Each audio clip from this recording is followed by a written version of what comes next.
ಅದೇ ಒಂದು simple example ಹೇಳ್ತೀನಿ.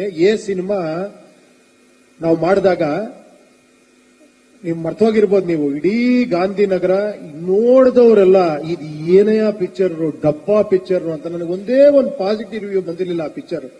ನೀವು ನಂಬಲ್ಲ, ನರ್ತಕಿ ಥಿಯೇಟರ್ ಅಲ್ಲಿ ಆ ಥಿಯೇಟರ್ ಇರೋ ಆ ಗೇಟ್ ಕೀಪರ್ ಕೂಡ, ಸರ್ ಈ ಪಿಕ್ಚರ್ ಯಾಕೆ ಸರ್ ಈ ಥಿಯೇಟರ್ ಬೇಕು ಅಂತಿದ್ದೀರಾ, 2 ದಿನ ಓಡಲ್ಲ ಸರ್ ಈ ಪಿಕ್ಚರ್ ಅಂತ. ಕೊನೆ ನಮ್ಗೆ ಒಂಥರ ಶಾಕ್ ಹೋಗಿ, ನಿಜಾನ ಇದು ಅಂತ. ನಮ್ಮ ಒಬ್ಬ ಪ್ರೊಡ್ಯೂಸರ್ ಮಾತ್ರ ಇದ್ರು, ಜಗನ್ನಾಥ್ ಅಂತ. ಅವರು, ಸರ್ ಏನ್ ಸರ್ ಎಲ್ರು ಹಿಂಗ್ ಬೈತಾರೆ ಈ ಪಿಕ್ಚರ್ ನಾನೊಂದು 200 ಸತಿ ನೋಡಿದ್ದೀನಿ, ನಂಗೆ ಬೇಜಾರೇ ಹಾಕಿಲ್ಲಲ್ಲ ಸರ್ ಈ ಪಿಕ್ಚರ್, ಯಾಕೆ ಸರ್ ಎಲ್ರು ಹಿಂಗ್ ಬೈತಾರೆ ಅಂತ. ನಂಬಲ್ಲ ನೀವು, ಫಸ್ಟ್ ಸೆನ್ಸಾರ್ ಅಲ್ಲಿ ಆಫೀಸರ್ ಎದ್ದೊಟ್ಟೋದ್ರು, this is unfit for release ಅಂದ್ಬಿಟ್ಟು ನಿಮ್ಗೆ ಯಾವ ಸರ್ಟಿಫಿಕೇಟ್ ಕೊಡಲ್ಲ ಅಂತ ಎದ್ದೋಗ್ಬಿಟ್ಟಿದ್ರು.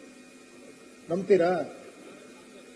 ಹೇಳಕ್ಕಾಗಲ್ಲ ನೋಡಿ. ಯಾರು ಇಷ್ಟಪಡಿದ್ರು, ಆ ಫೈನಾನ್ಷಿಯರೇ ಇಷ್ಟಪಟ್ಟಿಲ್ಲ ಪಿಕ್ಚರ್ನ. ದುಡ್ಡು ಕೊಟ್ಟವ್ರು ಯಾರೇ ದುಡ್ಡು ಕೊಟ್ಬಿಡಪ್ಪ ಪಾಪ ನೀವು ಪಿಕ್ಚರ್ ರಿಲೀಸ್ ಮಾಡ್ಕೋ. ಬಟ್ ಅದು